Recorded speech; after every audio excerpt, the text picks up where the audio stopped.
ইস্তেগফার এবং দরুদ শরীফ পড়ি। আস্তাগফিরুল্লাহাল্লাযী লা ইলাহা ইল্লা হুয়াল হাইয়ুল কাইয়্যুম ওয়া আতুবু ইলাইহি লা হাওলা ওয়া লা কুওয়াতা ইল্লা বিল্লাহিল আলিয়্যিল আল্লাহুম্মা সাল্লি আলা সাইয়্যিদিনা ওয়া নাবিয়্যিনা ওয়া শাফিঈনা ওয়া হাবিবিনা ওয়া মাওলানা মুহাম্মদ সাল্লাল্লাহু তাআলা আলাইহি ওয়া আলা আলিহি ওয়া সাল্লাম। বিসমিল্লাহির রহমানির রহিম। ঝড় তুফানের সময় হুজুর সাল্লাল্লাহু আলাইহি ওয়াসাল্লামের তরিকা। হযরত আয়েশা রাদিয়াল্লাহু তাআলা আনহা বলেন, যখন আকাশে মেঘ, ঝড় ইত্যাদি দেখা দিত তখন হুজুর সাল্লাল্লাহু আলাইহি ওয়াসাল্লামের চেহারায় উহার প্রভাব পরিলক্ষিত হইত এবং চেহারা মুবারক বিবর্ণ হইয়া যাইত এবং ভয়ে কখনো ঘরের ভিতরে যাইতেন, কখনো বাহিরে আসতেন আর এই দোয়া পড়িতে থাকিতেন, আল্লাহুম্মা ইন্নী আসআলুকা খায়রাহা ওয়া খায়রা মা ফিহা ওয়া খায়রা মা উরসিলাত বিহি ওয়া আউযু বিকা মিন শাররিহা ওয়া শাররি মা ফিহা ওয়া শাররি মা উরসিলাত বিহি। অর্থাৎ, আয় আল্লাহ, আমি আপনার নিকট এই বাতাসের মঙ্গল কামনা করতেছি এবং এই বাতাসের মধ্যে বৃষ্টি ইত্যাদি যাহা কিছু আছে উহার মঙ্গল কামনা করিতেছি এবং যেই জন্য উহা পাঠানো হইয়াছে ওই সব কিছুর মঙ্গল কামনা করিতেছি।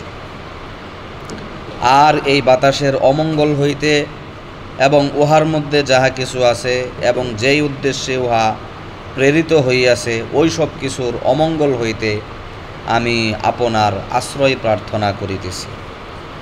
আর যখন বৃষ্টি শুরু হইয়া যাইত তখন চেহারায় আনন্দ প্রকাশ পাইত।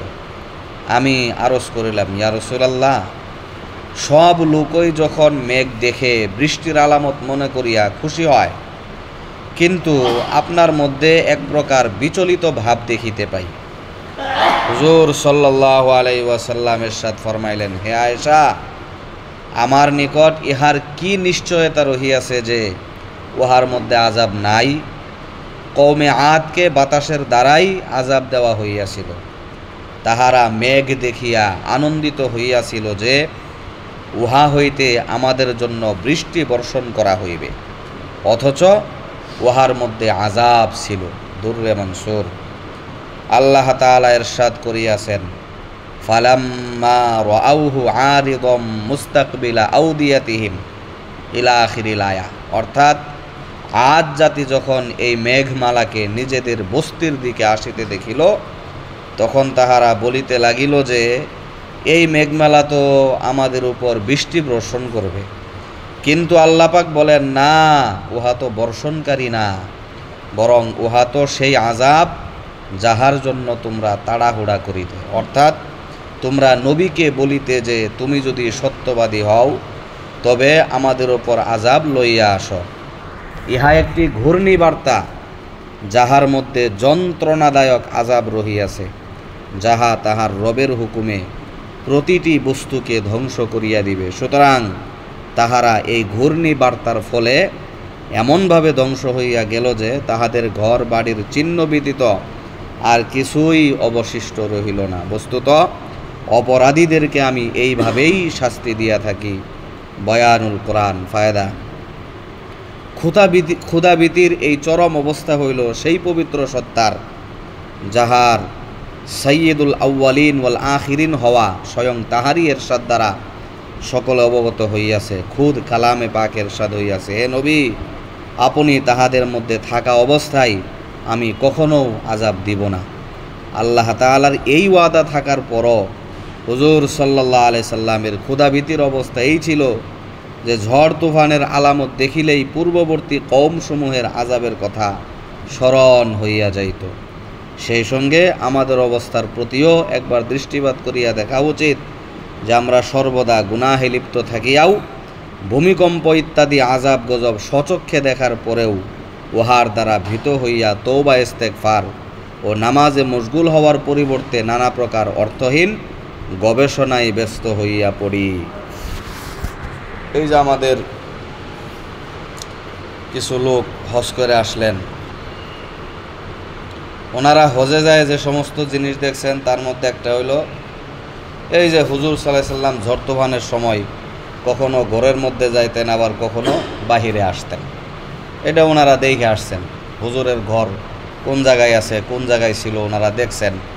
তো সেই ঘরের মধ্যেই হুজুর সাল্লাল্লাহু আলাইহি সাল্লাম গেছেন আইছেন। বর্তমানে হুজুর সাল্লাল্লাহু আলাইহি সাল্লাম যেখানে শায়িত, ওটাই তো হযরত আয়েশা সিদ্দিকা রাদিয়াল্লাহু তাআলা আনহার ঘর ছিল।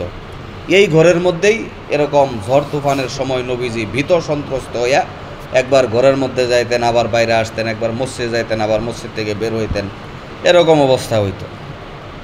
আরেকটা জিনিস দেখে আসছেন, যেটা এই যে কওমে আদের শাস্তির কথা বলল।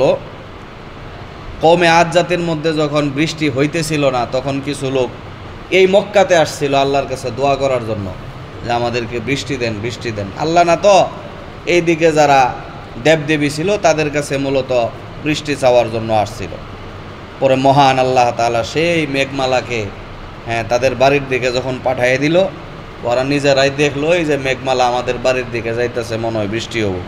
পিছনে পিছনে যাইতে যাইতেই বাস তাদের এলাকার মধ্যে এরকম অবস্থা শুরু হইল।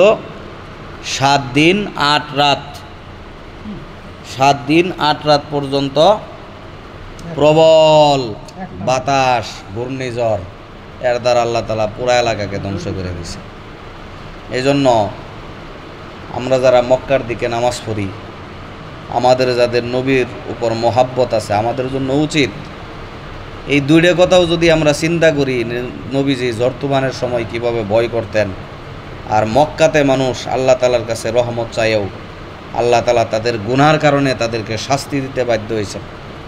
এই জন্য আমাদেরও উচিত আমরা যেন সবসময় আল্লাহর ভয়ের ভিতরে থাকি, আল্লাহর হুকুম পালন করার চেষ্টা করি, এবং নবীজির তরিকা অনুপাতে আমরা যেন জীবনযাপন করার চেষ্টা করি। আল্লাহ তাআলা আমাদের সবাইকে আমল করার তৌফিক দান করুন। সুবহানাল্লাহি ওয়া বিহামদিহি, সুবহানাকাল্লাহুম্মা ওয়া বিহামদিকা, আশহাদু আল্লা ইলাহা ইল্লা আনতা, আস্তাগফিরুকা ওয়া আতুবু ইলাইক। সাবা লায়ালিন ওয়া সামানিয়াতা আইয়াম, 7 দিন 8 রাত।